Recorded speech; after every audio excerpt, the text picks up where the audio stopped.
यदि उनका मुख्यमंत्री का पद जा ही रहा है तो भाई गुरुजी का एगो पुतहू और बेटा ऑलरेडी सदन में है, ये ड्रामा करने का। मान लीजिए कि हमारे कोडरमा सभी कैंडिडेट रहेंगे और लगभग मान के चलिए तय हो चुका है, आपको नाम बताने की आवश्यकता नहीं है, गिरिडीह से हम खुद रहेंगे। 1907 में टाटा का जब एस्टेब्लिशमेंट हुआ था, उसका हेड कौन था? टाटा का ही आदमी था। आज भी टाटा का ही पीढ़ी में हेड है। तो जमीन देने वाला जो उस समय था, आज उसका पीढ़ी काहे नहीं रहेगा भाई? ये कौन सा किसानों का देश, ये कैसा गांधी का देश, ये कैसा लोकतांत्रिक देश जो आप कॉर्पोरेट का बना के रख दिए हैं? जब 100 साल पहले उस कंपनी का मालिक टाटा था, 100 साल बाद भी टाटा है, तो जमीन का ऑनर भी उसी को होना चाहिए जो 100 साल पहले था। 23 सालों के इतिहास में कोई आया है जो पहाड़ से झारखंड को लेकर दहाड़ मारे, तो साथ देना चाहिए। कि जो रील की दुनिया में खान सार के सिल को रोके उसे सालार कहते हैं, और जो रियल लाइफ में सरकार के दिल को धड़का दे उसे टाइगर कहते हैं। ये कंपनियों में विधायक अगर चंदा ना ले, मैं आपको क्लियर बताता हूँ, क्योंकि हमारे पास भी ऑफर आता है कि अब काहे हमको परेशान करते हैं, मेरा फैक्ट्री में ताला लगा रहे हैं, बोलिए क्या चाहिए। अगर एक एक फैक्ट्रियों में कंपनियों में केवल विधायक और सांसद चंदा ना ले, तो वहाँ अभी 8% में दावा के साथ कहता हूँ 100 रोजगार सृजन होगा। अभी आज के तारीख से बस खाली बोल दे कि विधायक और सांसद चंदा नहीं लेंगे, अभी 100 रोजगार सृजन होगा। अब मान के चलिए झारखंड में गूगल कीजिए कितनी कंपनियां हैं, नहीं करने से भी कुछ हजार के आर पार है, लेकिन ढंग की मुझे लगता है 30,000 कंपनियां झारखंड में हैं। अगर आज के डेट में हमारे MP MLA चंदा का धंधा छोड़ दें तो 30,000 गुना 100 कीजिए, यानी 30,000 में अगर 2 जीरो डालेंगे तो कितना होगा आप सोच लीजिए। सीधे 30 लाख का आंकड़ा होगा, सीधे 30 लाख का आंकड़ा होगा। ये मजाक का विषय नहीं है। मैंने बार बार कहा, नेताओं की नियति साफ होनी चाहिए। उनका नियत जिस दिन साफ होगा, झारखंड में रोजगार का कोई कमी नहीं है। आज कोई भी, क्योंकि हम लोग धनबाद बोकारो से आते हैं, कोई भी नया माइंस आता है तो विधायक जी को 5 लाख का महीना, सांसद जी थोड़ा सा पावरफुल है उनको 10 लाख का चंदा, 2-4 को लठे थे उनको 1.5 लाख 2 लाख 50 हजार का चंदा। ये चंदा का धंधा अगर ये नेता लोग बंद कर देंगे तो हर एक कंपनियों में, हर एक फैक्ट्री में जो रोजगार मिल रहा है उसको छोड़कर एक्स्ट्रा 100 रोजगार, तो 30 लाख बहुत बड़ी राशि, बहुत बड़ी संख्या होती है। ये कोई मायने नहीं है। इसलिए आज सोच के देखिए कि हम लोग जा कहाँ रहे हैं। आज किनके हाथों में हम लोगों ने नेतृत्व दिया है, जिन लोगों के हाथों में हमने नेतृत्व दिया है, आज वे लोग हमारी क्या दुर्दशा कर रहे हैं। इसलिए उस दुर्दशा से लड़ने के लिए, आज इस झारखंड की उन्नति के लिए, इस झारखंड को एक अग्रणी राज्य बनाने के लिए आज युवाओं को आगे आने की आवश्यकता है। अगर आज हम आगे नहीं आते, एक दिन हमारे पास शायद कुछ ना बचे। आज देख सकते हैं पहाड़ों पर कब्जा, आज नदियों पर कब्जा, आज कहां तक नहीं कब्जा पहुंचा। आज बहुत सारे लोग ये कहते हैं कि नहीं, आप झारखंड और गैर झारखंडी को बांटने का काम कर रहे हैं। बिल्कुल गलत बात है। भारत देश के जितने भी राज्य अलग हुए हैं, अपनी आइडेंटिटी को लेकर अलग हुए हैं। चाहे तमिलनाडु से आंध्र प्रदेश का अलग होना, या फिर बॉम्बे का 2 टुकड़ों में महाराष्ट्र और गुजरात बनना, या फिर पंजाब और हरियाणा का बनना, या मध्य प्रदेश से छत्तीसगढ़ बनना, कहीं ना कहीं उसी कड़ी का हिस्सा था। जब वो सारे राज्य उसी कड़ी का हिस्सा से राज्य अलग झारखंड बने, तो उसी कड़ी का हिस्सा क्यों नहीं? आज जो लोग ये बात कहते हैं कि आप झारखंड और गैर झारखंडी करते हैं, उनसे पूछिए। अभी हाल ही फिलहाल में तेलंगाना अलग हुआ है 2004 में, उनसे 2014 में। उनसे जाके पूछिए, बकायदा वहाँ के पढ़े लिखे लोगों से चर्चा किया, डॉक्टर जो लोग हैं उनसे चर्चा किया कि भाई आप कहाँ से? उन्होंने कहा हम आंध्र प्रदेश से हैं। तो हम बोले आप यहाँ जॉब कर रहे हैं? बोले हाँ, ये प्राइवेट सेक्टर है। हम बोले अगर ये सरकारी होता तो? बोला सरकारी होता तो तेलंगाना काहे बना है? आंध्र प्रदेश के लोग तेलंगाना में क्या काम? तो ठीक उसी प्रकार अगर हम छाती ठोक के कहें कि जब बिहार से झारखंड अलग हो गया है तो सरकारी सेक्टर में बिहार के लोगों का क्या काम, यूपी के लोगों का क्या काम? क्या गलत है भाई? कहने में कौन सा डर, कौन सा झारखंडी गैर झारखंडी काहे राज्य अलग बना है? बताइए, काहे राज्य अलग बना है? अभी हाल फिलहाल आप पेपर में देखे होंगे कि हमारी गांव की जो पीसीसी सड़क, उसमें भी 90% ठेकेदार यूपी बिहार के। तो झारखंड राज्य काहे बना है? झालमुड़ी बेचने के लिए? झारखंड राज्य चिनिया बादाम बेचने के लिए बना है? बताइए, कोई गलत नहीं है। जिनको बुरा लगता है लगे, हम अपने स्टैंड में कायम हैं। हमारा स्टेटमेंट कभी नहीं बदलेगा। जिनको पेट में दर्द हो होने दीजिए। हमारे लोगों को बिहार में जिस प्रकार से नौकरियां मिलती हैं, यूपी के लोगों को झारखंड में मिले 10% में, प्राइवेट सेक्टर मिले 25% में। लेकिन आप देखिए जितना भी आउटसोर्सिंग, जितने भी कॉन्ट्रैक्टर, जितने बड़े बिल्डर, जितने बड़े ठेकेदार, सब तो गैर झारखंडी है। तो बच्चा भाई हम लोग क्या करें? चिनिया बादाम बेचे खंडौली में, ले बादाम कच्चा बादाम क्या करें बताइए? इसलिए ये लड़ाई हमारी कहीं गलत नहीं है मेरे साथियों। उनको एक लाइन पूछिएगा कि भारत के संविधान को आप पढ़िए। अगर आप में इतनी कुव्वत है, आप में अगर इतनी साहस है, तो जाके भारत के संविधान में लिखवा दीजिए इंडिया इज ए कंट्री। हम कभी विवाद ही नहीं करेंगे। अगर किसी की हैसियत है भारत देश में, लिखवाए इंडिया इज ए कंट्री। कभी नहीं हो पाएगा। India is a country of states. आप स्टेट को नजरअंदाज नहीं कर सकते हैं, आप स्टेट की आइडेंटिटी को नजरअंदाज नहीं कर सकते हैं। अरे उतना तो छोड़िए, अब हिंदी हिंदुस्तान की बात होती है ना भाई, आप हिंदी को पूरे भारत की भाषा बनाई हम मानेंगे। तमिल वाले कभी नहीं स्वीकार करेंगे। काहे स्वीकार करेंगे? उनका अपना तर्क है कि तमिल भाषा हिंदी से प्राचीन भाषा है कि नहीं? ये भारत की यही खूबसूरती है कि विविधताओं में एकता। सभी की विविधताएं हैं, उनको संभाल के समेट के रखिए। लेकिन आप किसी आइडेंटिटी के नाम पर किसी एक को डैमेज करेंगे, ये कोई स्वीकार नहीं करेगा। जब गुजरात की आइडेंटिटी है, अभी हाल फिलहाल हमारे एक साथी का गुजरात में सिलेक्शन हुआ था, इंटरव्यू गुजराती लिटर में पटक दिया। जो न पढ़ेगा ना इंटरव्यू में जाएगा, ना वो पढ़ेगा ना इंटरव्यू में जाएगा। अभी भाषा की बात आती है, अभी सिंपल 28 तारीख को और 4 तारीख को सीजीएल का एग्जाम है ना भाई, झारखंड का एग्जाम है। अगर वहाँ सवाल ये पूछ कि बोधनी ढेकिया कूटा ले, ढेकिया कूटते कूटते कानी अंगरिया छछाए ले, राजस्थान के आदमी का समझ में आएगा बताइए? क्या बताइए? सवाल तो यही होता है। अरे भाई परीक्षा में क्या सवाल होता है? यही होता है, एक कहानी का सार होता है, आंसर देना होता है, इसी प्रकार होता है। बाकी कितना भी राज्य जहाँ गुजराती में, बंगाली में, मराठी में सवाल लिया जाता है, देखिए इसी प्रकार लोक कथाएं होती है, उनके आंसर करना होता है, उनकी भाषा उनको समझ में आती है। तो बताइए कौन समझता कि बदली ढाकिया कोटा या कुटाई ले, ये समझता? असम का आदमी समझता? नहीं समझता। तो ये है भाषा की ताकत। इसलिए भाषा के प्रति बिल्कुल कट्टर होना पड़ेगा। हम सम्मान सभी भाषा का करते हैं, लेकिन भैया कानूनी मान्यता उन्हीं भाषाओं को मिलेगी। नहीं होता झारखंड में जिला वाइज दीजिए, बुद्धिजीवियों की बैठक बुलाइए, लेकिन आप झारखंड की आइडेंटिटी को इस प्रकार तौहीन नहीं कर सकते हैं। यदि आज झारखंड की आइडेंटिटी तौहीन हुई और अगर हम चुप बैठे, आज तो 20 लाख लोग बाहर हैं, कल वो कहीं 40 लाख की संख्या ना पार करें। और आप जाके देखिए आपके कोयला के खदानों में, आपकी इन 50,000 फैक्ट्रियों में कहाँ के लोग हैं? उतना तो छोड़िए, आप जो बड़े बड़े विश्वविद्यालय वहां जाके देखिए। अच्छा एक बात बताइए, यहाँ बाहरी भीतरी की बात होती है, क्या हमने गिरिडीह के डीसी को कभी कहा कि डीसी गो बैक? नहीं कहा, क्योंकि भाई ये सेंट्रल वैकेंसी है, ये फर्स्ट ग्रेड की वैकेंसी है। क्या हमने कहा? या फिर विनोद भाई में जो प्रोफेसर हैं उनको कहा के चले जाइए? कहा? नहीं कहा, क्योंकि वो नेट जेआरएफ वाले हैं, सेंट्रल वैकेंसी है। अब यदि कोई टीजीटी की नौकरी में आएगा, कोई चपरासी बन के आएगा, कोई दरोगा बन के आएगा, तो विरोध करे कि नहीं करे? बताइए क्या भाई? हमने बताइए कब डीसी का विरोध किया? बताइए हमने यूनिवर्सिटी के प्रोफेसर का कब विरोध किया? अब टीजीटी में भी आप लोग आएंगे, पीजीटी में भी आप लोग आएंगे, तो हम लोग हाथ सिलते हैं? नहीं, वही आपको हम लोग हाथ सिलते हैं। अब चपरासी में भी आप आइएगा, जमादार में भी आप आइएगा, हवलदार में भी आप आइएगा, तो हम लोग क्या करेंगे? घंटी बजाएंगे। इसलिए बिल्कुल भ्रम में मत पड़िए। जाइए, अगर आपको जानना है तो हर स्टेट में घूम के आइए। सबके रिश्तेदार रहते होंगे, कर्नाटक में रहते हैं, महाराष्ट्र में रहते हैं, पूछिए क्या कंडीशन है?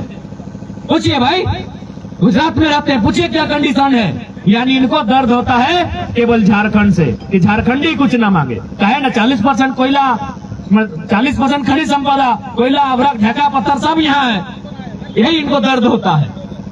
आज हमारे लोग, हम बिल्कुल महाराष्ट्र में खड़े थे, हमने मराठी लोगों के बीच कहा कि देखिए आपके सामने हम कहेंगे, आपके महाराष्ट्र के लोग हमारे झारखंड में रहते हैं, लगभग हम 50 लोगों को जानते हैं, लेकिन वो 50 के 50 HR हैं, GM हैं। हमारे वहां के 5 लाख लोग आपके महाराष्ट्र में रहते हैं, सारे लेबर बन के रहते हैं, सारे लेबर बन के रहते हैं।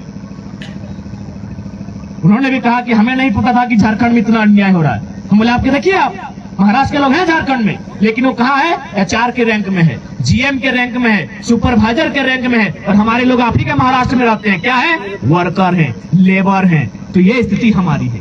क्या लड़ाई गलत है भाई? कौन सा हम लोग गुनाह किए? अगर झारखंड में ये आप भी छोड़ देते हैं। अगर हम लोग गुनाह किए, अगर ये कहना अपराध है, तो हम लोग कभी नहीं चाहेंगे आप हमारा सहयोग करें। लेकिन अगर आपको 1% भी लगता है कि नहीं 23 सालों के इतिहास में कोई आया है जो पहाड़ से झारखंड को लेकर दहाड़ मारे, तो साथ देना चाहिए, साथ देना चाहिए। नहीं तो आज लोग गूंगे हो चुके हैं। विधानसभा में जब CGL की बात आती है, पेपर लीक की बात आती है, किसी का थोथना नहीं खुलता है, सब चुपचाप हो जाता है। लेकिन जैसे ही पेमेंट बढ़ाने की बात आती है, सब खुश हो जाते हैं। अरे कोई पक्ष रहे विपक्ष रहे, 2,72,000 विधायक का पेमेंट है, उसको हम लोग काट के 50,000 मिलाएंगे। सेवा करने वाला को इतना पैसा नहीं चाहिए। 81 को विधायक से अगर हम लोग 2-2 लाख बचाएंगे तो गुना कीजिए, तो कितना बचा रहे हैं 1 महीना में? एक बंदा का 2 लाख, 81 को है 1,60,00,000। उतना पैसा हम लोग 1 महीना में बचाएंगे। अगर उस पैसा से हम लोग मान के चलिए, ये हमारा खुला मैदान दिख रहा है, हम लोग यहाँ अगर 5 एकड़ जमीन ही अधिग्रहण करते हैं, 20 एकड़ करते हैं, ग्रामीणों की रजामंदी से 21 साल के लिए, 20 साल के लिए, 25 साल के लिए करेंगे, और हम लोग ये पॉलिसी बनाएंगे कि जो लोग जमीन देंगे, जब तक यहाँ फैक्ट्री रहेगा, जब तक कंपनी रहेगा, तब तक नौकरी पीड़ित परिवार को जाएगा। क्योंकि वो 40 साल से खा रहा है, कोई 400 साल से जमीन खा रहा है, तो एक पीढ़ी नौकरी क्यों करेगा भाई? अभी एक बात बताइए, टाटा का स्थापना हुआ था 1907 में, गूगल कीजिए, टाटा का ही कोई आदमी फाउंडर था। अच्छा, आज टाटा का हेड कौन है? टाटा ही है। 1907 में टाटा का जब एस्टेब्लिशमेंट हुआ था, उसका हेड कौन था? टाटा का ही आदमी था। आज भी टाटा का ही पीढ़ी में हेड है। तो जमीन देने वाला जो उस समय था, आज उसका पीढ़ी काहे नहीं रहेगा भाई? ये कौन सा किसानों का देश, ये कैसा गांधी का देश, ये कैसा लोकतांत्रिक देश जो आप कॉर्पोरेट का बना के रख दिए हैं? जब 100 साल पहले उस कंपनी का मालिक टाटा था, 100 साल बाद भी टाटा है, तो जमीन का ऑनर भी उसी को होना चाहिए जो 100 साल पहले था। कि जो रील की दुनिया में खान सार के सिल को रोके उसे सालार कहते हैं, और जो रियल लाइफ में सरकार के दिल को धड़का दे उसे टाइगर कहते हैं। कौन बोलेगा इस पे?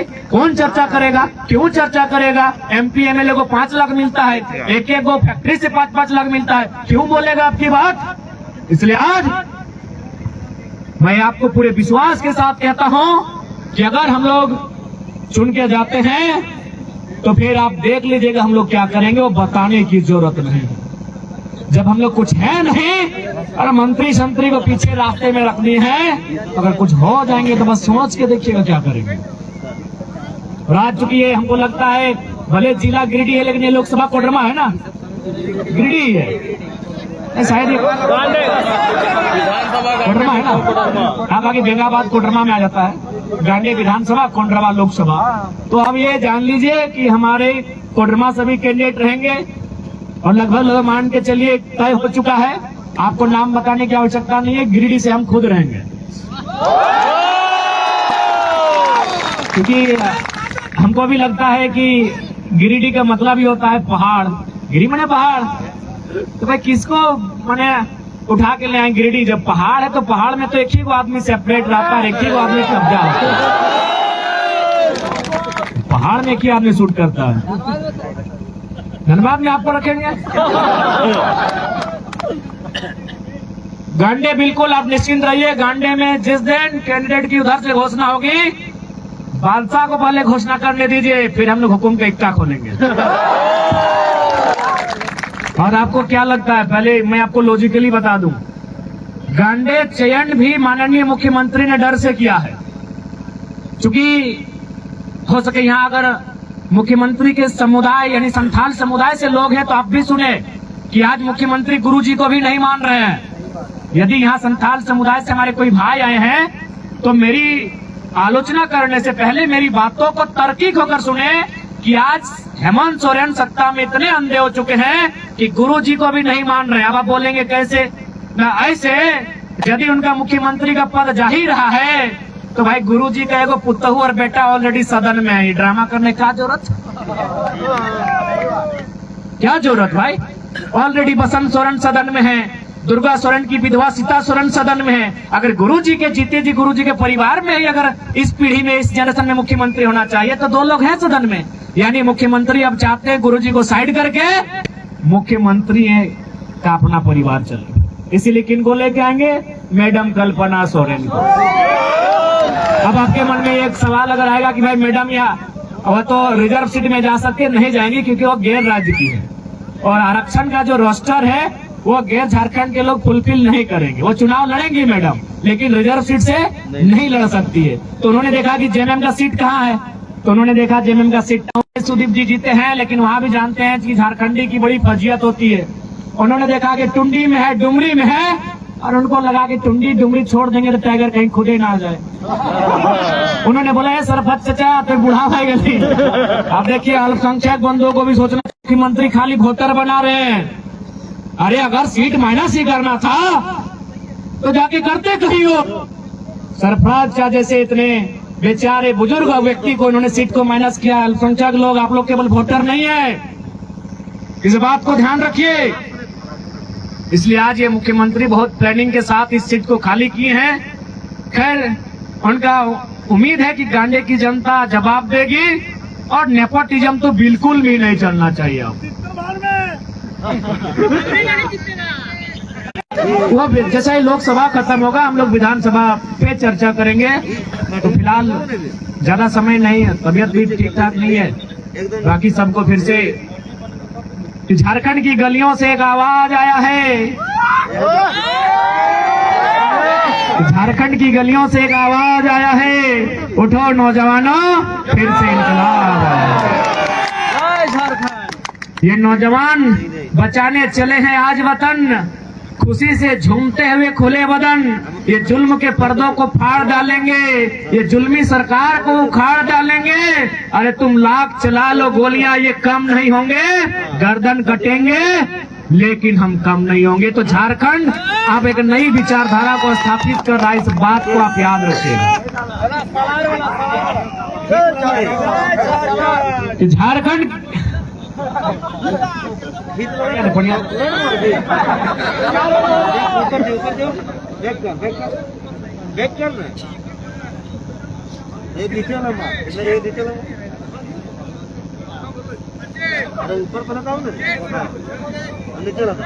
कि महाराष्ट्र किसका है, कि महाराष्ट्र किसका है, मराठियों का। बंगाल किसका है, बंगालियों का। गुजरात किसका है, गुजरातियों का। बिहार किसका है, बिहारियों का। तो झारखंड की सबके बाप के हकाई।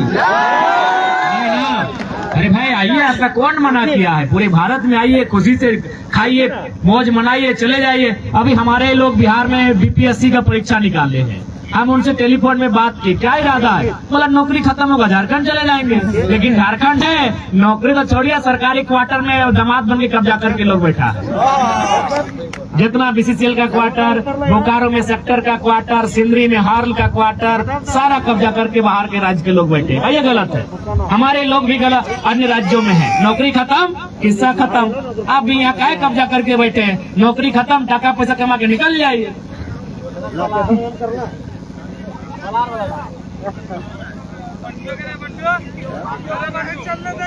सीओ बाप का तो बिल्कुल नहीं लगेगा। सीओ बाप के बाप जब पैदा न मिले तब नहीं लले। ठीक है 24 आ जरा सबके हिसाब के दबो। अच्छा एक बात बता, जब दादा कुछ नहीं कर लो तो भौजी की करता हूँ? बस खाली सीट के फॉर्मेलिटी कर डालो। ये तो हमारा दया आ जाले सरफराज जब कहते हैं कांडे में आले तो भेंट कर ले कैसा ना हाल है। मिलतो असंभव हो भी, असंभव हो।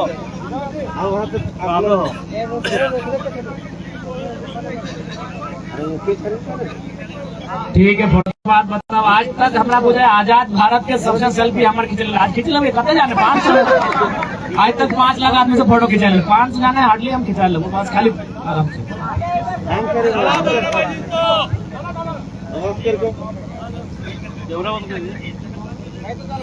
देखिए जहाँ तक गिरिडीह लोकसभा चुनाव का विषय है, यह एक ऐसी सीट रही है जो हमेशा चैलेंजिंग रही है। यहाँ एक मिश्रण की सीट है। यहाँ विस्थापन भी एक हिस्से में पलायन है, एक हिस्से में खूबसूरत पारसनाथ का पहाड़, तो दूसरे हिस्से में कोयला का खदान भी है। यानी ये गिरिडीह लोकसभा एक ऐसा क्षेत्र है जहाँ हमें ग्रामीण एक इंडस्ट्रियल बेल्ट को भी दर्शाता है, एक माइंस के एरिया को भी दर्शाता है, और कुल मिलाकर दामोदर नदी का भी किनारा गिरिडीह को बहुत खूबसूरती से टच करता है। यानी अगर गिरिडीह में एक अच्छा रिप्रेजेंटेटर हमारा सदन में होगा तो मुझे लगता है कि असीम संभावनाएं यहाँ रोजगार की हो सकती है, चाहे माइंस का सेक्टर हो या फिर आपका इंडस्ट्रियल का सेक्टर हो या फिर जो अन्य सेक्टर हो। यहाँ डैम भी बहुत भारी मात्रा में है। अगर उस डैम का पानी भी सुचारू रूप से झारखंड के किसानों के हाथ पहुंचाया जाए तो हमको लगता है वो दूसरी फसल के लिए भी तैयार होंगे। इसलिए जब गिरिडीह एक असीम क्षेत्र है जहां रोजगार के कई सारे रास्ते हैं, तो उस क्षेत्र की अगुवाई करने के लिए उस पहाड़ से दहाड़ के लिए टाइगर खुद आएगा। कि जो फिल्मी दुनिया में, जो रील की दुनिया में खान सार को सिल कर रोके उसे सलार कहते हैं, कि जो रील की दुनिया में खान सार के सिल को रोके उसे सलार कहते हैं, और जो रियल लाइफ में सरकार के दिल को धड़का दे उसे टाइगर कहते हैं। जय झारखंड, जय झारखंड।